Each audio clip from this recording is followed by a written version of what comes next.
নমস্কার বন্ধুরা, নিবেদিতাস কিচেনে আপনাদের সকলকে অনেক স্বাগত জানাই। আশা করি আমার সকল বন্ধুরা খুবই ভালো আছেন। আমিও ভালো আছি বন্ধুরা। আজকে আপনাদের জন্য চিকেনের একটা দারুণ রেসিপি নিয়ে চলে এসেছি। তো চলুন বন্ধুরা, চিকেনের আজকের এই দারুণ রেসিপিটা আপনাদের সাথে শেয়ার করি।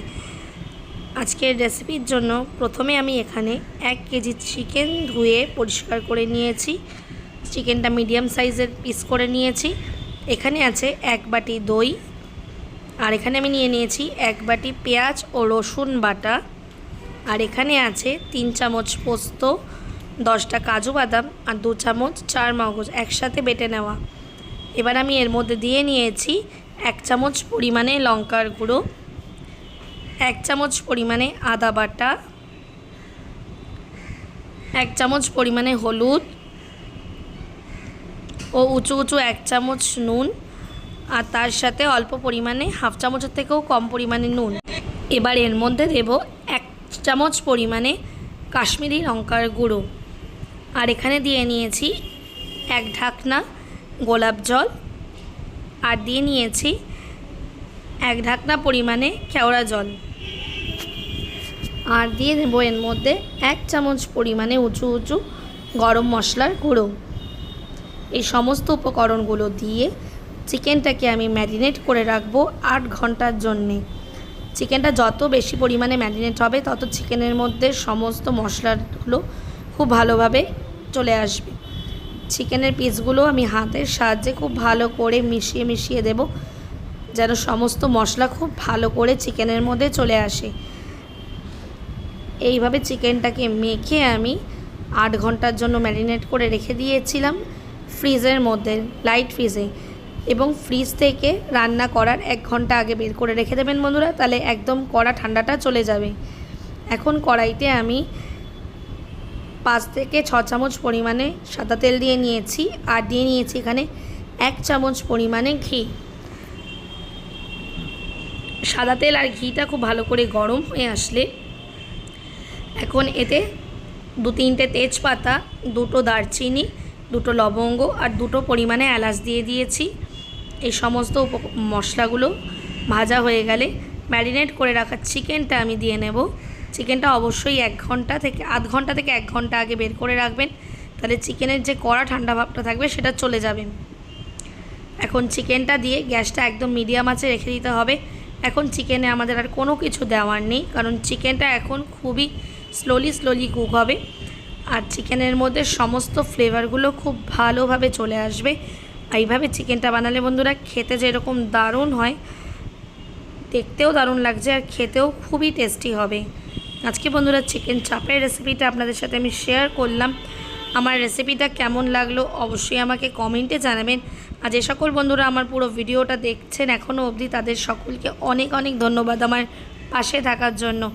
এতদিন ধরে যে সকল বন্ধুরা আমার পাশে রয়েছেন তাদেরকেও অনেক ধন্যবাদ। নতুন বন্ধুদের আমার পরিবারে অনেক স্বাগত জানাই। দেখুন বন্ধুরা, 15 মিনিট বাদে আমি আসছি চিকেন থেকে। এই সময় কিছুটা পরিমাণে জল বেরিয়েছে, যেহেতু দই আছে, পেঁয়াজের একটা রস আসবে। এই জুসের মধ্যেই চিকেনটা কিন্তু পুরো কুকড হয়ে যাবে। এই সময় গ্যাসের ফ্লেমটা মিডিয়াম রাখবেন।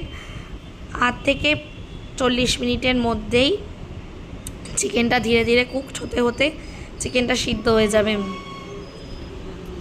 দেখুন বন্ধুরা, ওপর থেকে তেল ছাড়তে শুরু করে দিয়েছে। চিকেনটা কিন্তু বেশ টেম্পটিং লাগছে দেখতে, আর খেতেও কিন্তু দারুণ হবে, কারণ স্মেলটা খুবই দারুণ বেরিয়েছিল।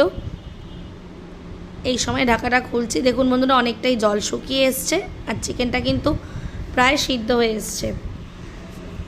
মাঝে গ্যাসটা খুলে আমাদের হালকা হাতে নাড়িয়ে দিতে হবে, যেন চিকেনের পিসগুলো ভেঙে না যায়। যেহেতু অনেকক্ষণ ম্যারিনেট করা থাকে, চিকেনের পিসগুলো একদম নরম হয়ে যাবে। এই সময় চিকেনটা খুব হালকা হাতে নাড়িয়ে আমরা কুক করব।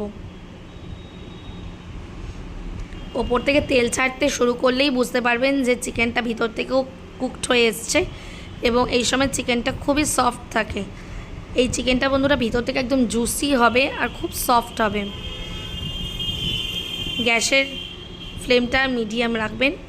এখন নামানোর কিছুক্ষণ আগে আমি হাফ চামচ পরিমাণে গরম মশলা গুঁড়ো দিয়ে নিচ্ছি,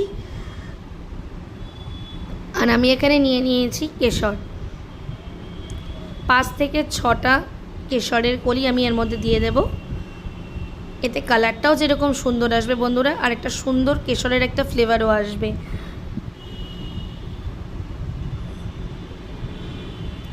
আর আমি এখানে হাফ চামচ পরিমাণে ঘি দিয়ে নিয়েছি। ব্যাস আমার চিকেন চাপের রেসিপিটা একদম রেডি হয়ে গেছে বন্ধুরা। এখন আমি চিকেন চাপটা হাই ফ্লেমে 2 থেকে 3 মিনিট আমি নাড়িয়ে নিয়েছি। একটু হালকা গ্রেভি রয়েছে। এই গ্রেভিটা চিকেনটা নামানোর পরে আরও একটু টেনে যাবে। রুটি বা পরোটার সাথে বা লাচ্ছা পরোটার সাথে এরকম চিকেন চাপ কিন্তু দারুণ লাগে। আর বিরিয়ানির সাথে তো এটার আলাদাই কম্বিনেশন আছে। এরকমভাবে বাড়িতে আপনারা খুব সহজেই চিকেন চাপ বানিয়ে নিতে পারেন, আর খুব সহজেই যে কোনো ডিশের সাথে সার্ভ করতে পারেন। রুটি পরোটা বা লাচ্ছা পরোটা অথবা বিরিয়ানি। আমার এই রেসিপিটা বন্ধুরা আপনারা অবশ্যই বাড়িতে ট্রাই করবেন এবং আমাকে কমেন্টে জানাবেন। এখন বন্ধুরা আমরা সার্ভিং বলে সার্ভ করে নিয়েছি। নতুন নতুন ভিডিও পেতে নিবেদিতাস কিচেনকে অবশ্যই ফলো করে দেবেন অ্যান্ড বেল আইকন প্রেস করে দেবেন, যাতে আপনাদের কাছে সমস্ত নোটিফিকেশান খুব সহজেই পৌঁছে যেতে পারে। আবারও দেখা হবে আর একটি নতুন রেসিপির সাথে। ততক্ষণের জন্য বাই বাই ফ্রেন্ডস।